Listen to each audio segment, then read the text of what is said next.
यार ये बताओ, जेएनयू वाले और अम्बेडकरवादी मनुस्मृति को क्यों जलाते हैं?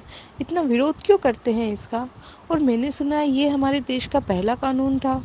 क्या आप जानते हो इसे क्यों जलाते हैं? और मैंने इसे पढ़ने के लिए भी कई जगह खोजा, इंटरनेट पर भी पता किया, पर कहीं नहीं मिली। क्या तुम मेरी सहायता कर सकते हो? क्या मेरी इन शंकाओं का समाधान है कहीं? बिल्कुल, आपकी शंकाओं का समाधान है, परंतु उससे पहले आपको यह जानना आवश्यक है कि एक समय संपूर्ण भारत में लागू कानून अचानक कैसे खराब लगने लगा और लोग उसे क्यों जलाने लगे। इसे जानने के लिए यह कहानी सुनिए। एक संपन्न सुखी परिवार था, जहां घर में मुखिया यानी पत्नी का एकाधिकार था। हर कोई उनकी बात मानता था, कोई उनका प्रतिकार नहीं करता। जो उन्होंने कह दिया वह अंतिम निर्णय यानी अंतिम कानून बन जाता था। समय अच्छे से बीत रहा था, घर में बच्चे भी थे। समय दर समय बच्चे बड़े होने लगे और समय आ गया कि घर में एक नया सदस्य जोड़ा जाए, यानी लड़के का विवाह करवाया जाए। विवाह हुआ, घर में नई वधू आ गई। बच्चे एक से अधिक थे, मान लीजिए 4 बच्चे थे और समय के हिसाब से चारों का विवाह हुआ। घर में 4 वधुएं आई और परिवार पहले की तरह हंसी खुशी चलने लगा। समय बीतता गया, प्रत्येक बहू में एक न एक अवगुण था। चूंकि घर की मुखिया का कानून घर में लागू था, तो बहुओं को उनके अवगुणों की वजह से परेशानी आती थी। बहुओं को ये थोड़ा कम पसंद आता था, परंतु करती क्या, ससुर जी भी उनके कानून का सम्मान करते थे। चारों बहुओं के अंतर्मन में जो पीड़ा थी सासू जी के कानून को लेकर, वह उन्होंने परस्पर बात करके एक दूसरे से साझा की और निर्णय लिया कि सासू जी का जो सम्मान घर में है, उसमें सेंध लगाकर उसे समाप्त किया जाए। सभी ने निश्चय किया कि सासू मां पाक कला में निपुण है और उनके भोजन में स्वाद बहुत उत्तम है। इसी गुण से ससुर जी उन्हें कुछ नहीं कहते। सभी ने सोचा, क्यों ना हम सभी भी सासू जी की तरह अच्छा भोजन बनाएं। परंतु हाय रे किस्मत, किसी को भोजन बनाना नहीं आता था। तो उपाय निकाला कि क्यों ना सासू जी के भोजन में ही स्वाद बदलकर अपने नाम से परोसा जाए। यदि अच्छा लगा तो हमारा बनाया हुआ कहेंगे और बुरा लगा तो सासू जी का तो है ही है। तो इसी षड्यंत्र को अंजाम दिया जाने लगा। प्रत्येक बहू अपने अपने अनुसार सासू जी के भोजन में अपने अपने मसाले डालकर परोसने लगी। भोजन का स्वाद बदल गया।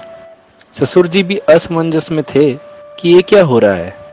बच्चे भी समझ नहीं पा रहे थे, परंतु मां के सम्मान को देखते हुए थोड़े दिन तो शांत रहे। बहुएं चिंतित थी कि कुछ हो क्यों नहीं रहा।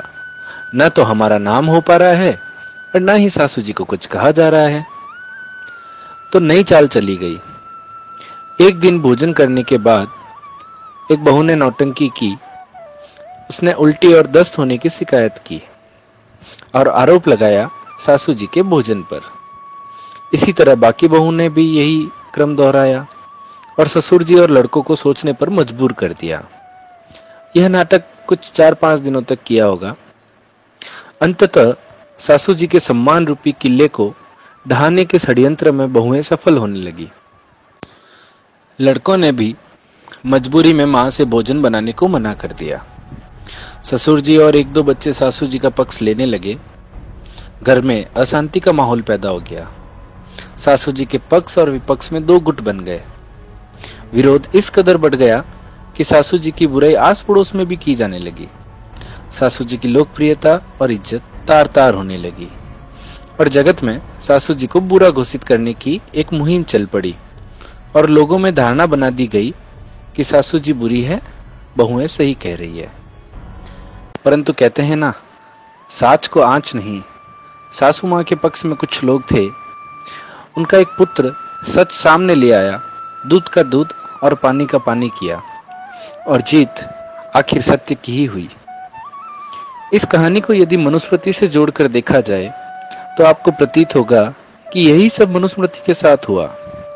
देश में जब तक आर्य थे, मनु के कानून को लेकर कोई विरोध नहीं देखा गया, परंतु कुछ काल पश्चात जब गैर सनातनी, कुछ वामपंथी, कुछ बुरी संगत से अनार्य बन चुके लोग, कुछ संस्कार की कमी से पीड़ित, कुछ इस्लामिक लोग, ईसाई लोग इस कानून से प्रभावित होने लगे। और प्रभावित होना सामान्य था, क्योंकि आर्य से इतर इन लोगों की जीवन शैली गैर मानवीय और साथ ही साथ आपराधिक भी थी। तो इन्होंने इसका विरोध प्रारंभ किया। पर मनु के कानून में सभी ने बारी बारी मिलावट की। इसमें मिलावट का श्रेय कुछ हद तक लोकेशना से पीड़ित लोगों को भी जाता है। समय समय पर मनुस्मृति के साथ मिलावट का षड्यंत्र रचा गया और सफलता भी मिलती गई, पर आज पर्यंत उसका विरोध पदस्तूर जारी है, क्योंकि षड्यंत्र के मुख्य लक्ष्य को आज भी प्राप्त करना बाकी है। परंतु मनुस्मृति की रक्षा में सनातनी आर्य आज भी खड़े हैं। वे इसे दूषित नहीं होने देंगे, न ही इसे मिटने देंगे। आर्य विद्वानों ने मनुस्मृति पर लगाए आरोपों को निराधार सिद्ध किया और यह सच सामने लाए कि इसमें मिलावट हुई है। वाम मार्गियों ने इसे मिलावटी कर दिया है। विद्वजनों ने इसे पुनः शुद्ध करके जन सेवार्थ प्रस्तुत किया है। और उसी के प्रचार स्वरूप आर्य समाज का एक युवा सक्रिय संगठन है, पंडित लेखराम वैदिक मिशन। इस मिशन ने मनुस्मृति के सम्मान को पुनः प्राप्त कराने के लिए मनुस्मृति के उस शुद्ध स्वरूप को प्रचारित प्रसारित करने के लिए इसकी एक वेबसाइट और एक एप्लीकेशन तैयार की है और सभी के लिए इसे निःशुल्क उपलब्ध कराया है। आप सभी सनातनी इसे खूब प्रचारित करें, खूब फैलाएं, जिससे इन वामपंथियों का मुंह बंद किया जा सके और मनुस्मृति को पुनः वही सम्मान दिलाया जा सके जो वैदिक काल में इसे था। धन्यवाद।